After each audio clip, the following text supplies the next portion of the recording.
Good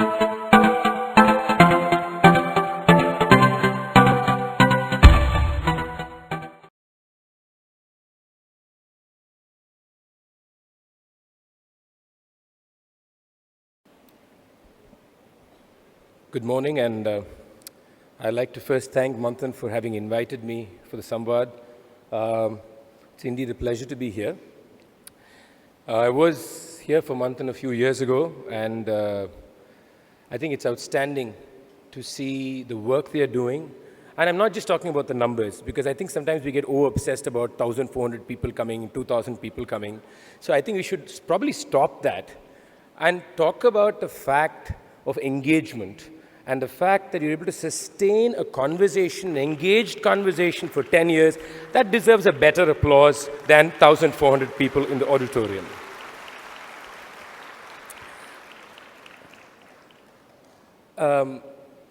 I heard Mr. Dushyant Dave with great interest, and I'd like to pick up a few threads, a few ideas that came from what he said to get into my sphere of conversation. A few months ago, totally by accident, I came across two speeches. Both speeches were made at constituent assemblies.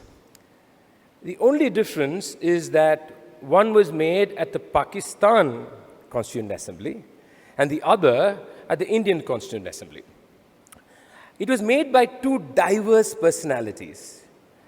The speech which I read out in the Indian Constituent Assembly was made by Sarvapalli Radhakrishnan, and a speech by Muhammad Ali Jinnah at the Pakistan's Constituent Assembly.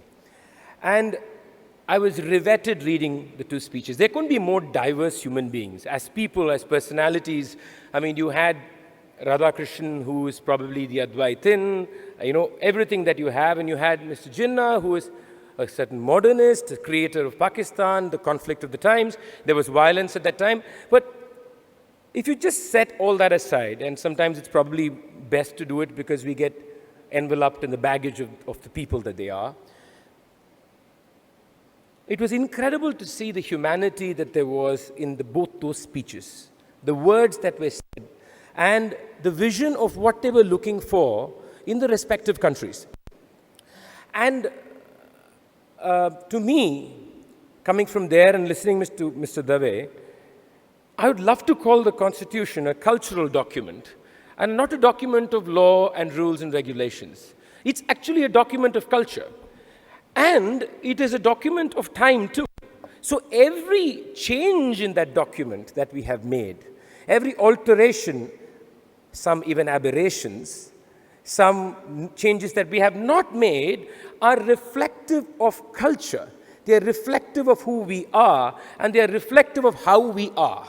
So I think we have, if you look at it that way, I don't agree with Ajay on LGBT and the level of homophobia that exists in this society. It is well entrenched. We're just sophisticated in the way we express it. That's the only difference. And I think the fact that the Supreme Court could not accept the judgment of the High Court, Delhi High Court, is another grave injustice to the culture of this country. And therefore, for me, it was inspiring to listen to a conversation on the Constitution from a perspective of the people that we are. The biggest problem that I see as an artist, in any dialogue that says what my topic says, culture, society, and state, is it naturally gets caught in certain cliches and certain presumptions. Now, I'm sure the things that come through our mind the moment this title is read is freedom of expression, curbing artistic expression, violence on thought, violence on artworks, hurting religious sentiments, where does an artist draw a line? These are the things that come into the narrative. And they're very, very legitimate. And therefore, ultimately, this somehow ends up being a finger-pointing exercise. You have this artist coming here and saying, look, the rest of the world, you guys in society have no sense of freedom or liberality. You're very, very conditioned, but we are some free spirits. So that's a little problematic for me. Also, it separates me or separates this cultural entity, community, from the larger society in the discourse. And that too is problematic. It's deeply problematic for me to think that we as artists are sitting on some high horse. That we as artists in somehow have realized something that, shall we say, a fringe element or sometimes the majority of society does not seem to respect, respond to, or even ignores. And I say this for many reasons, and that's why I like to start this conversation with the self rather than the state.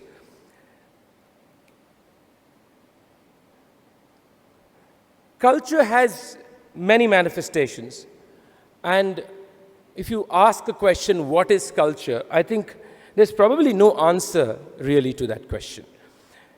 Who I am, how I view every one of you in this auditorium, how I respond to what I see, feel, how stimuli interacts with me, how I think about the future, how I think about the past, every one of these things are part of what you could call my culture, in this case. And culture is as much an intellectual thing as it is an emotional thing. In fact, this whole separation between the intellectual and emotional is highly flawed as far as I'm concerned. For a classic example is the Eureka moment, which could be called a scientific moment. It is a purely emotional moment. Eureka is about feeling. Emotion has to be. Intellect doesn't exist if you don't feel. So this separation has to be first broken down. So culture is about how you feel, how you think, and you do all that together. You're muddled, and that's the beauty of culture, because you are muddled.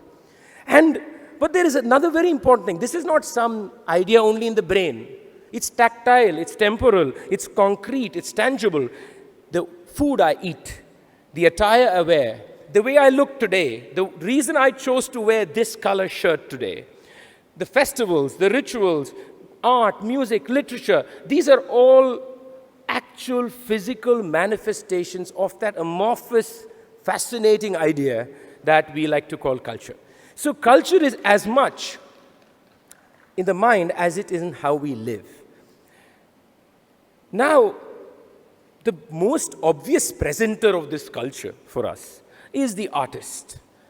And whether it is craft, whether it is different kinds of art, we see, when we say culture, we think of artists. I mean, in this country, unfortunately, I'd say it unfortunately again, if you say culture, you think of cinema. I say unfortunately because we think that that's all it is.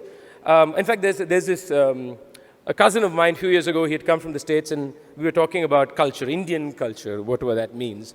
And I said, you know what, I wonder whether NRIs here, you're most welcome to bash me up later. But I said, you know, you NRIs have an idea of culture with two parameters. One is your ritualistic religious faith. The other is what you see in Bollywood dances and Bollywood cinema. You have no clue of this idea beyond these two parameters. And you know what he actually said to me, which was fascinating. He said, but what else is there? And by now you should have figured that I don't really stammer for words. I have a good gift for the gab. But I was stumped. Because I didn't know how to explain to this guy that, you know, I mean, come on. I mean, what else do you say? So, you know, the point is, I want to first discuss the artists. And I know I have not too much time, but I will discuss the artists because I do feel that I have to discuss myself. I have to discuss my own perception before I say society and state. I am not willing to say I have somehow understood the idea of cultural freedom or cultural understanding if I am actually deeply, deeply entrenched in exactly that, but I'm an escapist and I know how to escape. I'm better than Houdini. So let me talk about that first before I talk about society. You know, the whole idea, if I say artist, just throw that word. I'm sure people say freedom, unbound flight, wanderer, maverick, genius, mystical maybe too, I don't know. And you know, when you conjure up all these ideas, first, 70% of this is bunkum, okay? I know I'm saying it radically and it's purposely being said that way because I don't want to use those terms to just escape from reality.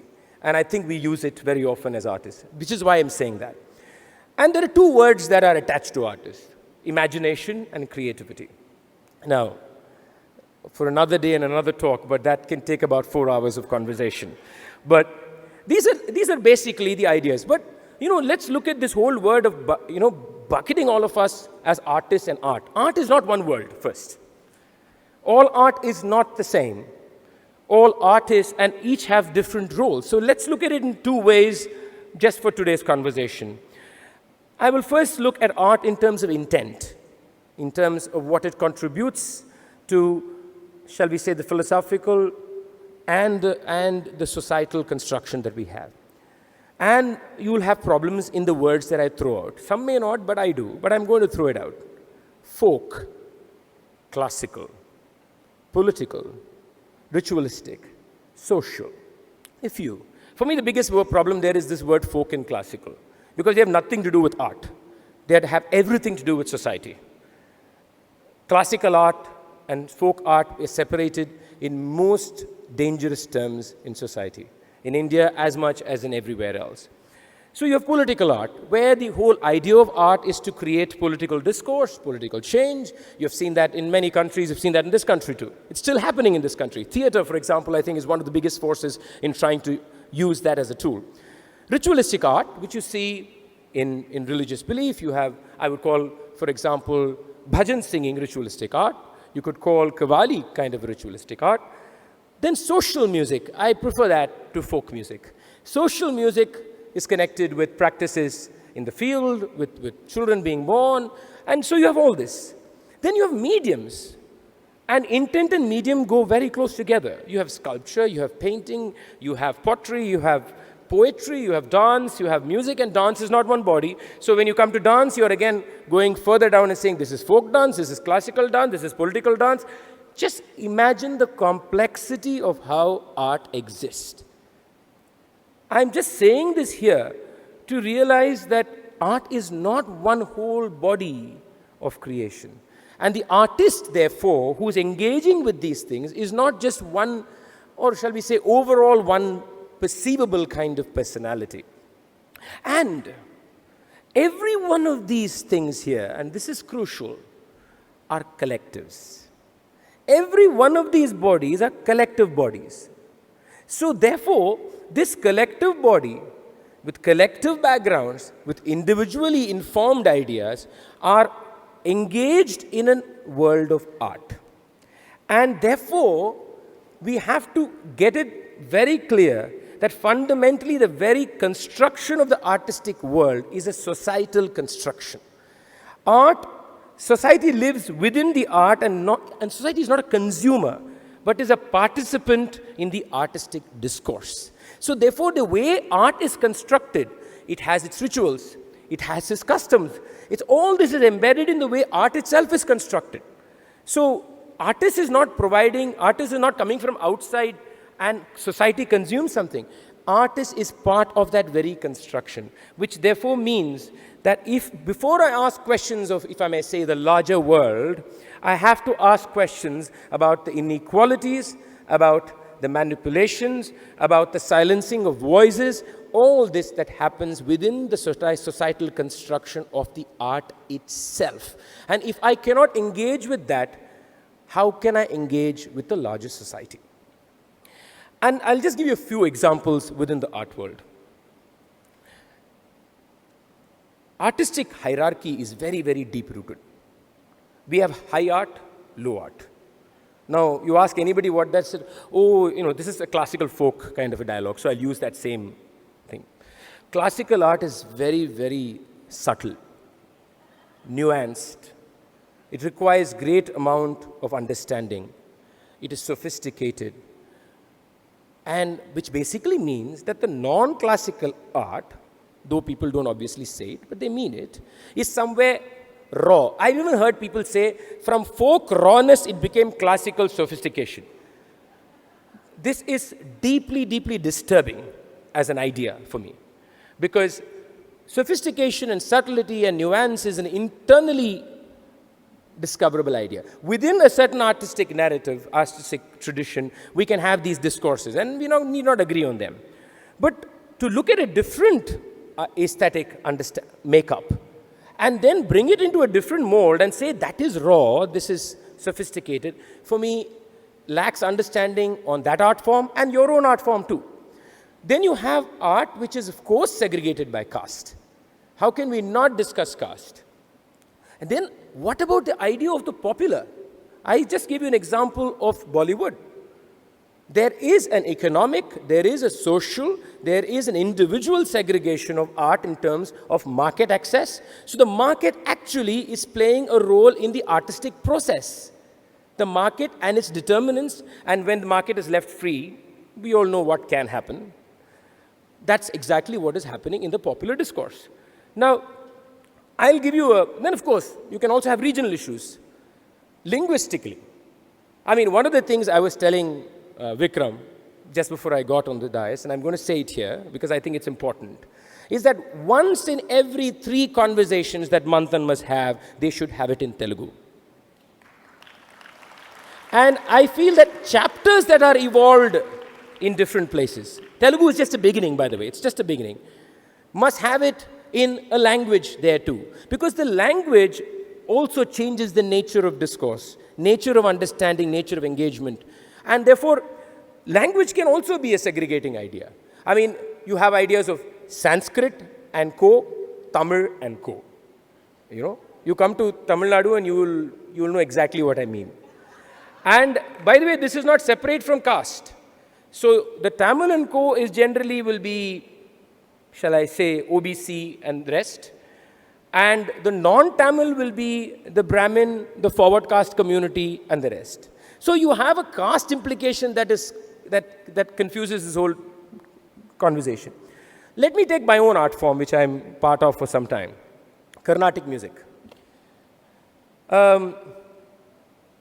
We had 3 communities, for those who know nothing about the music. We had 3 communities, more or less, who were participating in the art form.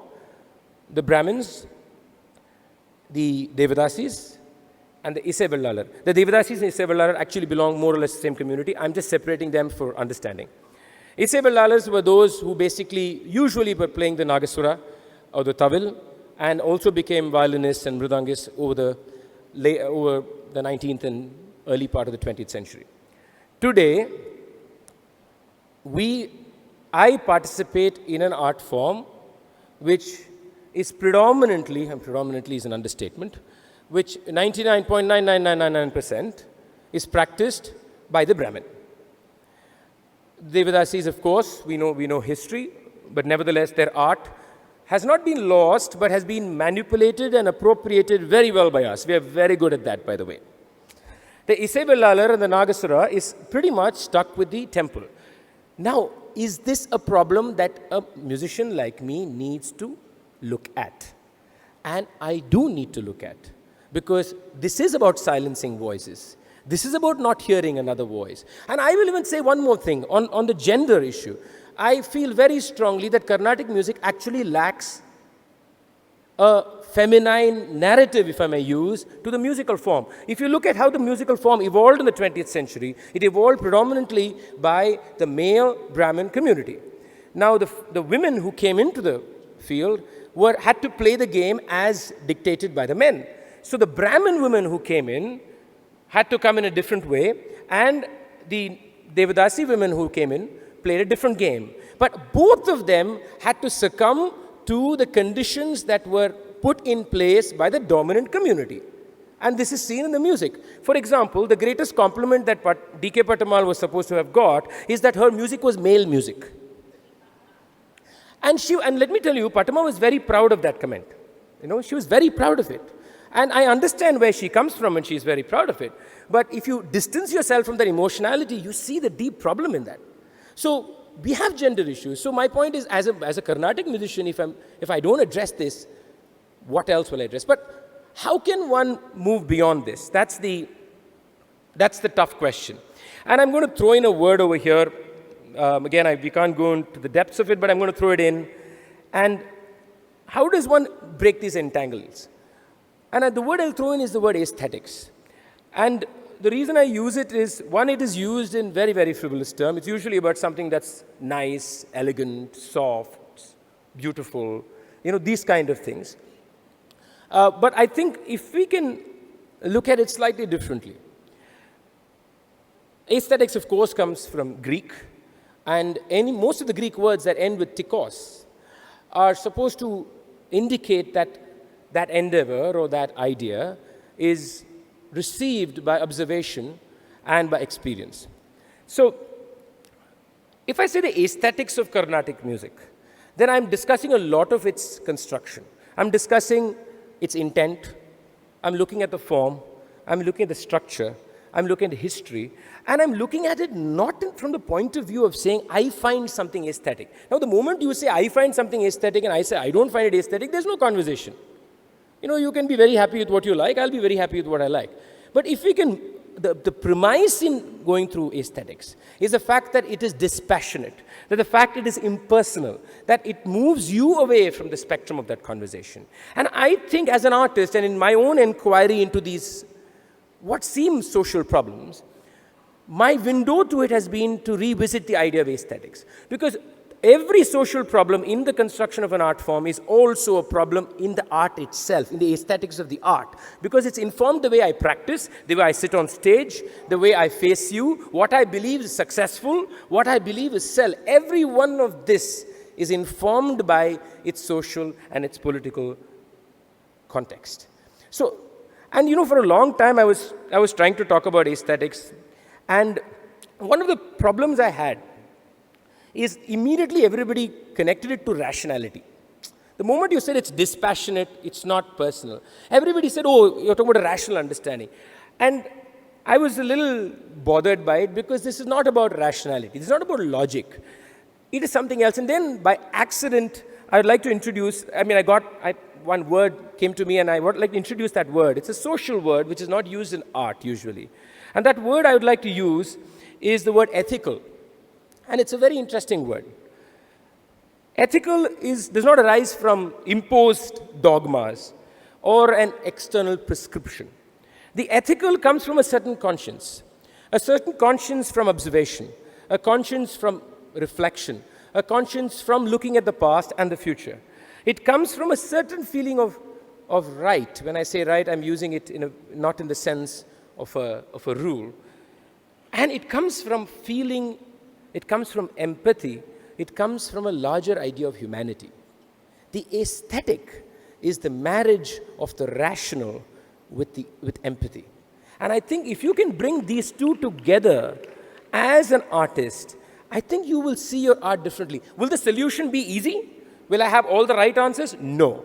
Will I be able to really entangle so many social practices that are in the music that easily? No. But I have to investigate this. I have to go in this journey to try and understand where I am first situated. And then we can talk about conflict with larger society. And I'll move to that now.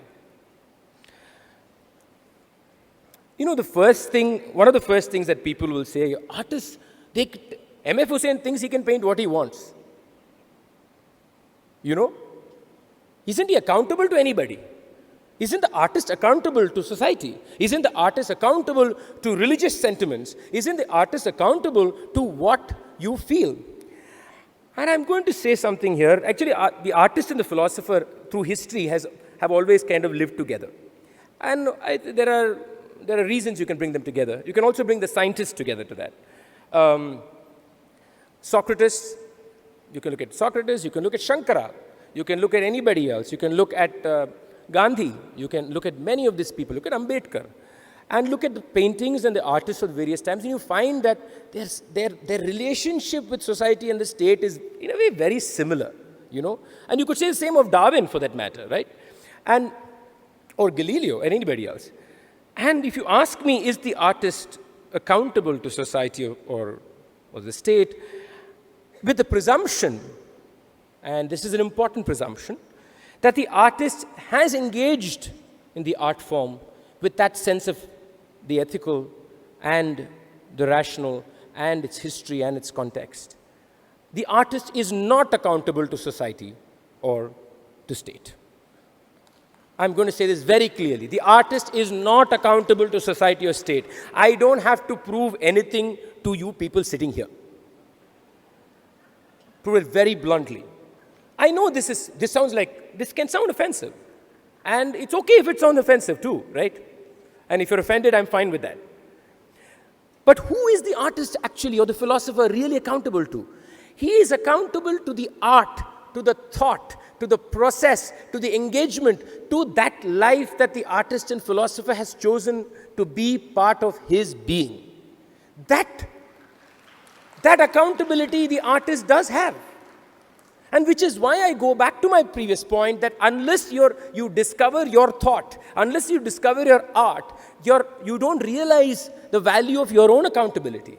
How can you make anybody else accountable for their actions? So, what about law of the land?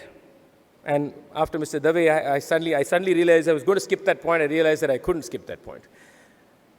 If the law of the land has the aesthetic sense, and I use that word in a social context, aesthetic sense of being and humanity, then the artist would never contravene the law of the land.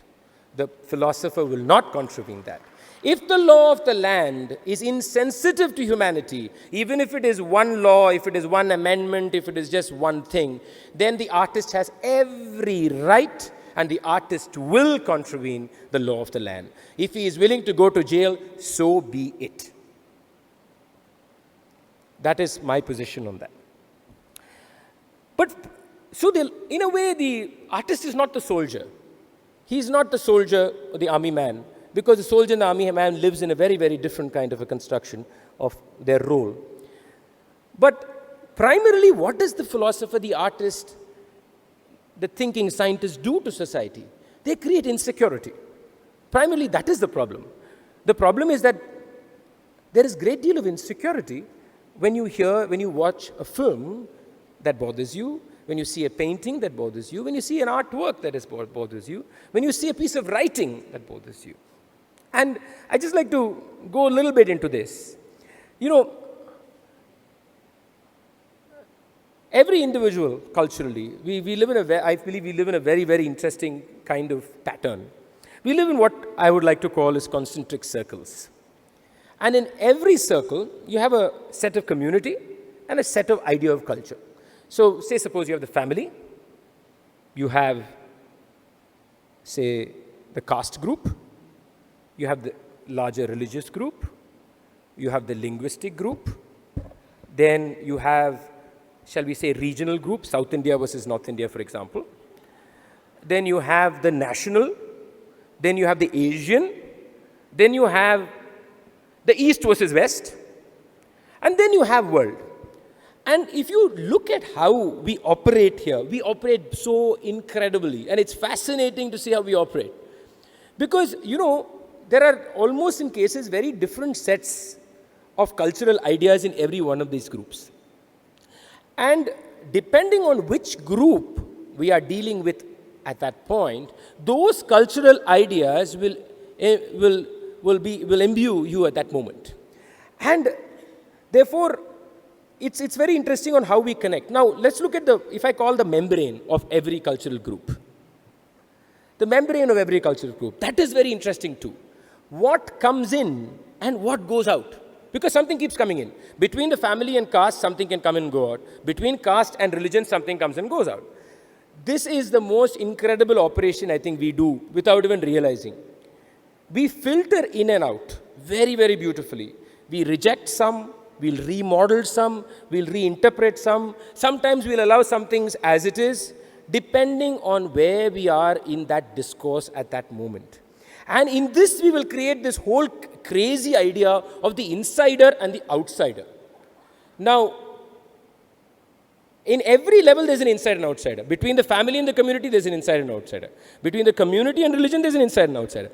And we keep negotiating this. And therefore, once we have negotiated, each one create our own equilibrium in this negotiation. If there is anything that seems to disturb that equilibrium that we have created, then that becomes an act of disturbing my faith, my belief. We are acutely aware that even that faith is something we are willing to negotiate on our own terms and move to other spheres. There's another thing that happens. The threat to any sphere is top-down. What I mean by this is this. If there is a threat to caste, then the family is also threatened. If there's a threat to religion, then religion, caste, family are threatened. If there's a threat to nationality, then the whole valley lot is threatened.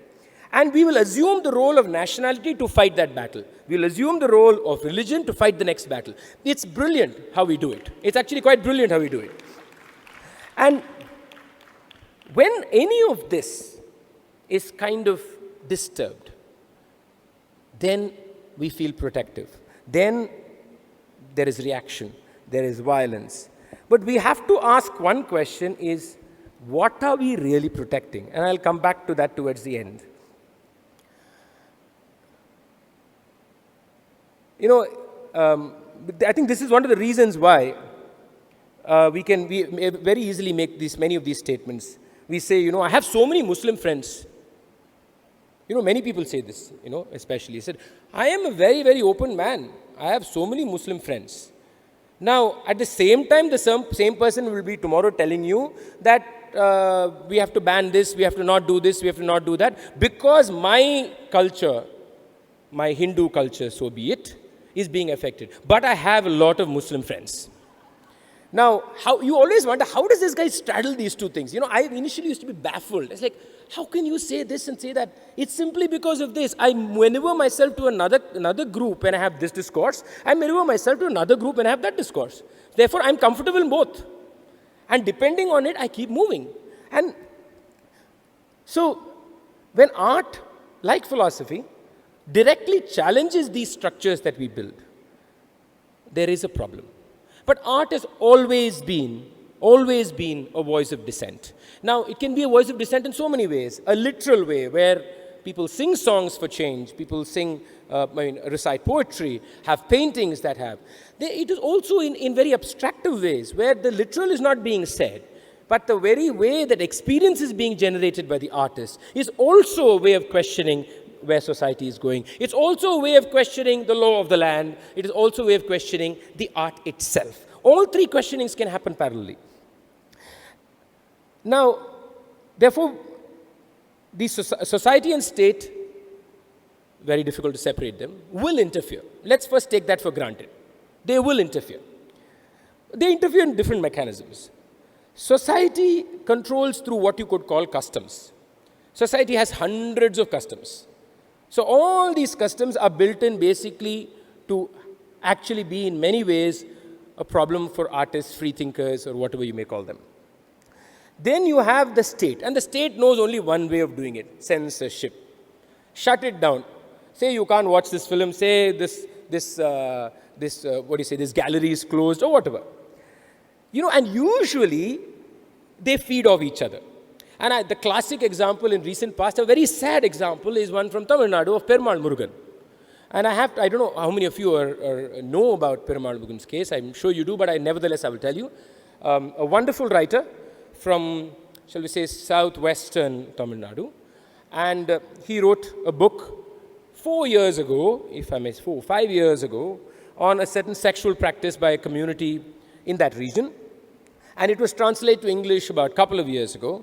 And then suddenly one set of the Gounder caste group decided to create a hue and cry and said it kind of insulted their community, their town, everything. And you had people jumping on the bandwagon, and this man was ostracized. He was tortured, to be very honest. It was really difficult time for him. And he had no support. And the interesting thing, the Tamil Nadu state did nothing for this man. The Tamil Nadu state did hardly anything for this man. They called him back for a so-called meeting of reconciliation, which was he and one more individual versus 400 people. I don't know how that makes any sense, what meeting that was. And he was forced to basically give an apology and say that I'm sorry to have hurt sentiments. And of course, he took it very personally, and I don't think I have a right to comment about it. And basically said the writer Perumal Murugan is dead.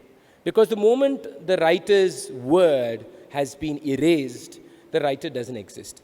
Now, this is a classic case of the state and society coming together in a way, shutting a voice. They could also be at loggerheads. Let's also look at that. But how does the state react to the loggerhead situation? The state is very, very clever. So depending on, shall we say, the strength of the voice that is being raised, depending on the power, not in numbers, but in terms of the power that is being raised, they will choose whether to continue being in the loggerheads or not. If they think it is some theater group in Pune who's doing one small thing, 5 people protesting outside a minister's house, they'll say nothing doing. But if it is something larger, if you have hartals, and then they will say, no, we'll have to change our position, they'll say. So the state actually has no conscience in the way it reacts to these situations. State is absolutely, most of the times, opportunistic to the situation, and therefore, ultimately, it is this larger society, or shall we say, the powerful part of society that bulldozes the rest, which may be numerically less, that actually determines this. So culture as an idea itself, as a societal marker itself, is a control structure. It's discriminatory, it's hierarchical, there's always a control group, there is always, the control group decides what is acceptable, what is mainstream, what is sensitivity, and this is, by the way, what we call Indian culture. This is what we call Indian culture. This is exactly what we call Indian culture. The others either become immaterial, subservient, disappear, or something else happens, which to me is also a tragedy, is they start, we are talking about very strong hierarchical, oppressive structures. So they start emulating the models made by the powerful artistic and the stronger control group cultural structures. They feel that the more they become like that, their power in this whole cultural engagement becomes more. And that also is very dangerous. Do I have a few minutes? Okay.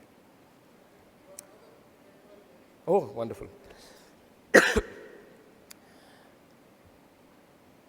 And you know, I kept talking about the artist and censorship and the state. I know it's unfair to talk about censorship without talking about patronage. And that's a bit of a cop-out if I do that, I think.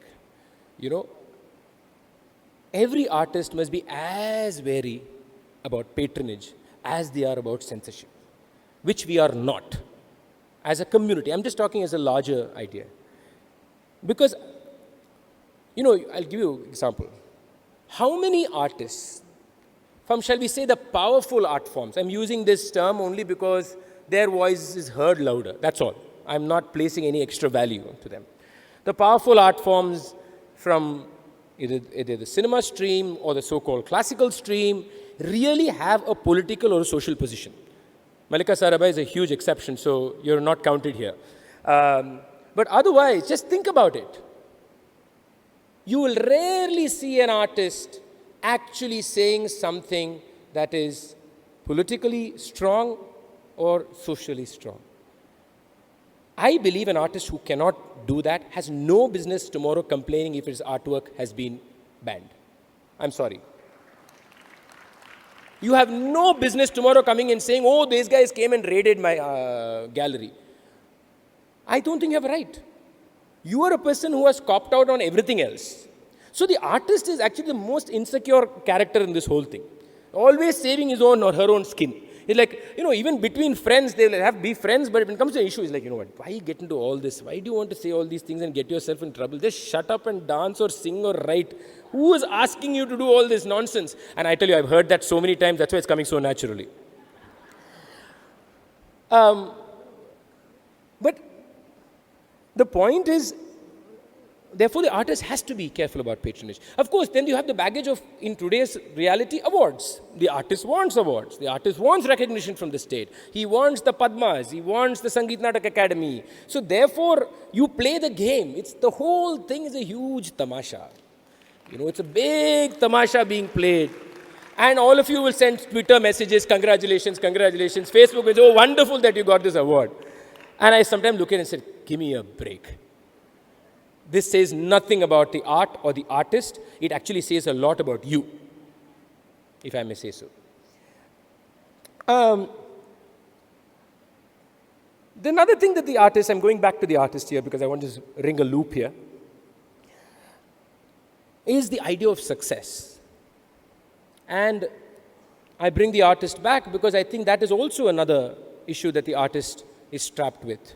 You know, the insecurity comes from success, acceptance, and a very simple act of you applauding every 3 seconds like you did now. You know, that's as problematic. That is very, very problematic. And it is problematic at artistic, aesthetic levels. It's problematic very much at political and social levels. Am I willing to antagonize an audience that is willing to applaud every 3 minutes? It's a question I need to ask myself. And when I say antagonize, I don't mean I'm coming here to just abuse you.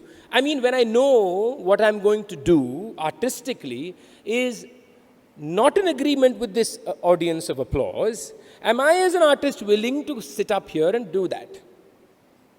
A difficult question, but an important ethical question that needs to be raised. I'll end with just 2 philosophical points. You know, beyond the whole sociological discussion of art, of society, of politics, there is, I think every one of us here will agree, and I'm speaking from the artist's point, this whole idea of the artistic experience. You know, we call it so many things. We say it's transcending, indescribable, it's kind of detached, it's not literal. It's like a shared space. And you know, when do you know it happened? I'll give you probably times that you know it's happened. Is you go to a concert, you go to a gallery, you're looking at a sculpture, you're looking at a dance performance, or whatever it is. And at the end of it, you just walk out and you don't say a word. You're not interested in saying a word. You're not interested in a conversation. You know, if I said that was beautiful, there is something very wrong about the word beautiful in that context. You know inside you that there is an experience that articulation will not translate to what it was. Those are those special artistic moments. And I want to go to that purposely. It may sound esoteric, but it is not really esoteric because it is actually experienced by every one of us in this room today. Why I'd like to go to that is one of the problems in the artistic experience for the artist is when the artist is trapped in that limiting, in that manipulated, in that socially contrived environment that within which art is inhabited and is not willing to discuss that environment, these artistic experiences become less and less and less because you are very easily catering to those customs and norms and those social habituations that make you happy and make you happy. So at a philosophical level of just being an artist or a participatory person in the artistic process, which is the people who is sitting there, the artist and the audience are both sharing, are both receiving. It is imperative that we collectively look at the artistic experience even for what it is and question the construction that exists in art. If we really want to go beyond and have those beautiful moments that are non-verbal. What about the cultural experience? Where did culture come from? How did we have all these things that we have built? At the base of it, to me, it seems like culture came from planet Earth. It came from the skies. It came from what human beings saw around them. They responded to it. They tried understanding it. They respected it. They embraced it. Your idea of God is as much, I have another 2 minutes, I'll finish. Your idea of God is as much a creation of culture. I'm not talking about whether you believe in God or not. Let's not even go there. But God is a way of understanding the environment that we live in. You call God whatever you want. Now, this is in a way is an essence of life. It's a celebration of life. And what protecting does it really need? I am not able to understand. So what are we really protecting? We are actually protecting control mechanisms. We are protecting power structures. We are also protecting those, I may call, synthetic experiences of culture, of religion, of art, that further embed the control mechanisms and the power structures in the way we live our life. Society and the state do not want us to go beyond this only because of the profundity of a truly cultural experience. Just look at how races came together. Look at how people of diverse backgrounds have come together. They've come through a certain cultural sharing. They have actually inhabited a very, very special experiential space where these limitations have dissolved. They may not articulate it, they may not be conscious of it. But if somebody is able to shed a problem of race in their being, if a white person, through their own self-understanding and conscience and a relationship with life, is able to embrace a black man, it is not just an idea of understanding. It is an experiential transformation. And cultural experience and real cultural experience is exactly that. So therefore, if you look at it in one way, the profound artistic experience and cultural awakening are very close to each other. They lead to a very similar kind of realization. Therefore, I think it is imperative that the artist and the artistic spark in every one of us does not oblige society, does not oblige their own art's social construction, the larger society and the state. It does not oblige religious conformism, moral conformism, or political strangulation. It is this freedom from every one of these limitations that I believe that can lead us to a doorstep, if not live, at least a doorstep, of what I would love to believe is a certain selfless reality. Thank you very much. Thank you very, very much, Mr. Krishna. The floor is now open to questions. Could I please ask for house lights to be switched on and hands to be raised and questions to be kept short and to the point? That gentleman who's very frantically waving right there in the check shirt.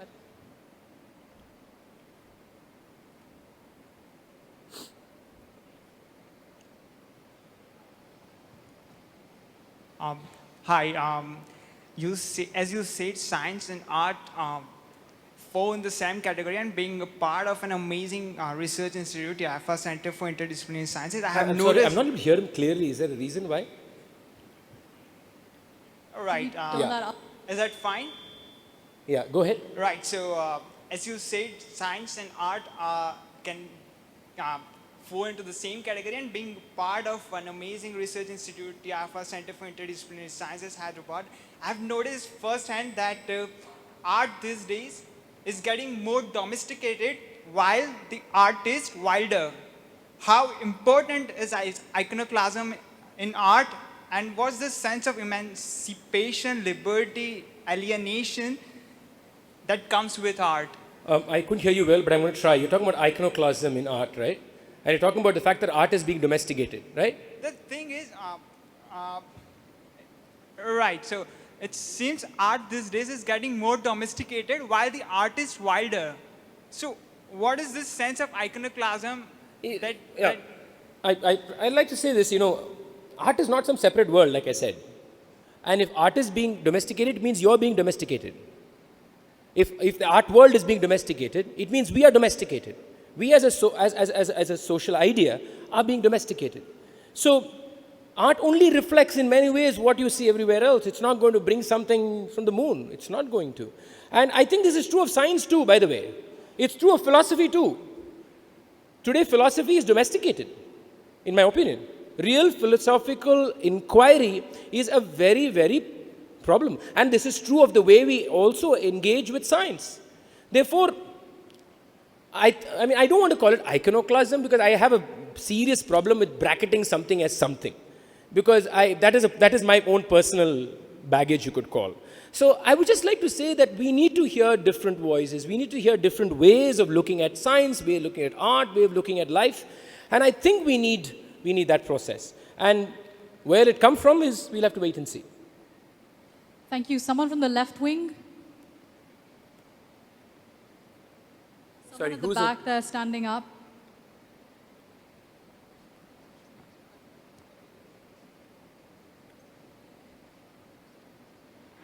Good afternoon. Good afternoon. So, before I ask my question, I just want you to know you've been my consistent hero for the last 3 years, and you're the reason I'm here today. Thank you. Thank you. Couple of questions. I'll keep it short. Can you keep it to one, if you don't mind? Sure. We walk into a T.M. Krishna concert, and you rearrange a Varnam. You do an Anupallavi first and then the Pallavi. For example, is this because you enjoy restructuring what has already been placed, or does it make musical sense? Well, I didn't expect a musical question, so I'm a little surprised. But I'm going to answer it in a non-musical way, which makes sense, I think. I had said at some point today that an aesthetic inquiry into the art form by the artist is important. And whatever you see in the way I happen to present this art form, I think comes from my continuing exploration of that aesthetic. It doesn't come from the point of saying I like it more, because I think that's a very frivolous way to have a discussion or really be engaged in anything. I like it more, do it, fine, do it. And I won't call it rearrangement. I think that has been one of the biggest problems in people's mind, that I just shifted A to B, B to C. That's not rocket science, right? Anybody can do it. What's the big deal? The point is, what is that process doing to the art? What is it doing to the experience of the art? How is it engaging with where the art came from? Is it retelling something about the society of the art? These are things that have engaged me and have accidentally happened to do what I did. I didn't get up one morning and say, I'm going to change everything this morning. Yeah. Thank you. The lady up front here. Yes. The mic is right next to you. Yeah, I'm Lakshmi. You need to speak louder. The person in front, I'm not really here. Just speak, get it close to your mouth, please. Close? Yeah. Okay, I'm Lakshmi. I'm a musician and a performer and a teacher. You said musician and a performer. Yes. Interesting. Go ahead. Yeah. So you had said in the beginning of when you started speaking that the musician is the culture, he's part of the culture, or it comes from the culture, what he is doing, or, I think I understood it that way. So what I want to know is, for the last, I think Tyagaraja and Dikshitar composed songs on Rama and Krishna 500 years or even more than that, and we are still singing that. Don't you think we should, sing about, there are, I think, so many other things that are there to sing about. What is your opinion on that? It's a very complicated question, and I'm going to, I can assure you that the answer that I will try and give you will not be complete, because it requires a greater discussion. The art form that we are discussing per se, in terms of your question, is the Carnatic music. So the answer I'm giving you is only pertaining to Carnatic music. I have a slightly different take on the way we perceive language in the world of Carnatic music. And I come to this position not just experientially, but also by doing some research on, say, the oldest notations of Tyagaraja available, of vocal paramparas of them available. And I can tell you that the language is a linguistic body. Language is also a body of sound. And I do believe in the world of Carnatic music, it is more as a body of sound that it really operates. So the word, I use many examples many times. I'm going to give you just one example I've used a lot of times. I'm going to sing a line. The famous composition. I just want to notice the word ksha. The syllable ksha. Daksha sikshana daksha dara sura lakshana vidhi vilakshana laksha rakshana bahu vichakshana sudha bhakshana guru kataksha vikshana akshaya. I will ask you one question.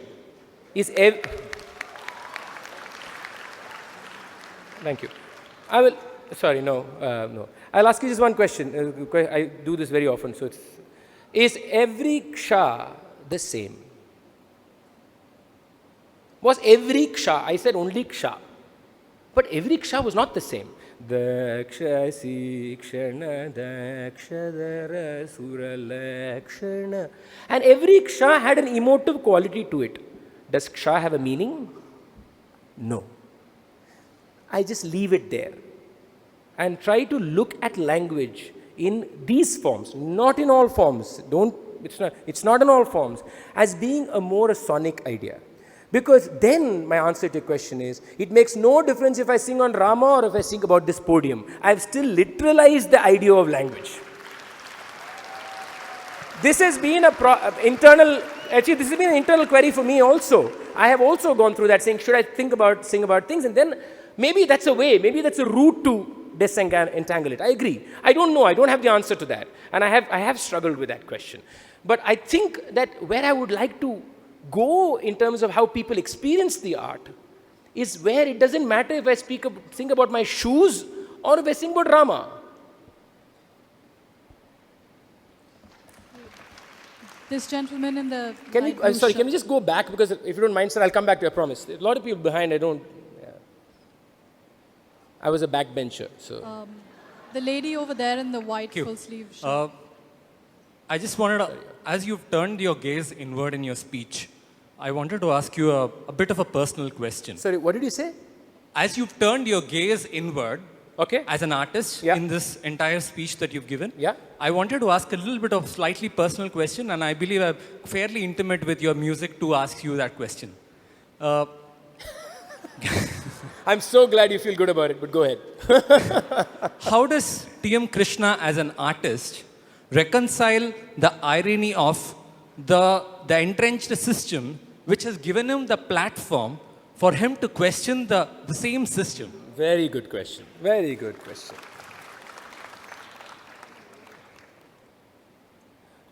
You're saying, how do I reconcile the platform?